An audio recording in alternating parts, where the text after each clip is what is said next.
You became strong so gradually that you never noticed when it stopped being a choice. At first, it happened because life asked something difficult of you. You adapted. You carried what needed to be carried. You stayed calm when things became uncertain. You kept moving when stopping didn't seem possible. And maybe you told yourself it was temporary, just until things settled, just until you felt better, just until life became easier again. But sometimes temporary things quietly become identities. And before you realize it, people begin describing you in certain ways. Strong, reliable, independent. The one who always manages. The one who always gets through things. The one who never asks for much. And after hearing those words enough times, you begin living inside them. Even when they stop fitting. Especially when they stop fitting. Because there's something difficult about being known as the strong one. People become used to your resilience. They become used to your understanding. Your steadiness, your ability to absorb disappointment without showing how deeply it hurts. And slowly, without meaning to, you begin expecting the same thing from yourself. You stop asking whether you're tired. You stop asking whether something feels heavy. You stop noticing how much effort it takes just to continue functioning. You simply continue, because continuing became what you do. But strength has a cost when it lasts too long, not immediately, quietly. The cost appears in small ways. You begin feeling emotionally distant from your own experiences. Conversations leave you exhausted. Rest no longer feels restorative. Even moments of quiet carry a strange heaviness. And because you've spent so long surviving through strength, your first instinct is usually the same.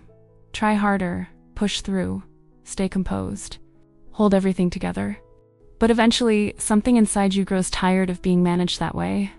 A quiet exhaustion begins appearing, not dramatic enough to interrupt your life, just present enough to change how everything feels. You notice yourself withdrawing more, not because you don't care, because you don't have the energy to constantly perform steadiness anymore. You notice yourself becoming quieter, not because you have nothing to say, because explaining how tired you are feels exhausting too. And maybe the strangest realization arrives one ordinary day. You no longer want to be strong. Not in the way you once were. That realization can bring guilt at first. Because somewhere along the way, you learned that strength meant safety. Strength meant survival. Strength meant being someone others could depend on.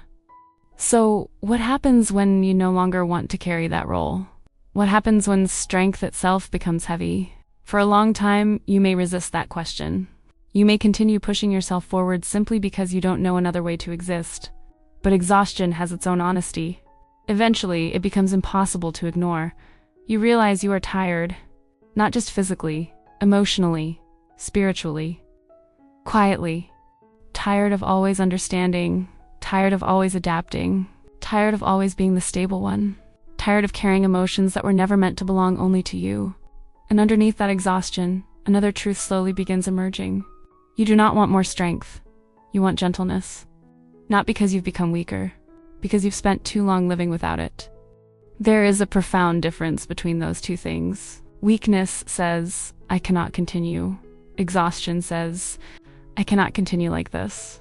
And maybe that is where something important begins changing. You stop measuring your worth by how much you can endure. You stop seeing emotional pain as something to conquer immediately.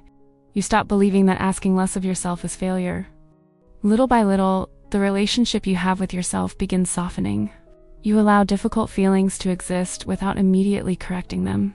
You allow exhaustion to be real without apologizing for it. You allow yourself to have limits. And if you've spent years being the strong one, limits can feel unfamiliar, almost uncomfortable. You may worry that everything will fall apart if you stop holding it together, that people will leave, that disappointment will follow, that life will become unmanageable. But something surprising often happens. Very little changes outside of you. The biggest change happens internally. You stop living in constant resistance against yourself. You stop demanding strength every single day. You stop treating exhaustion as something shameful. And in that softer relationship with yourself, something else quietly appears.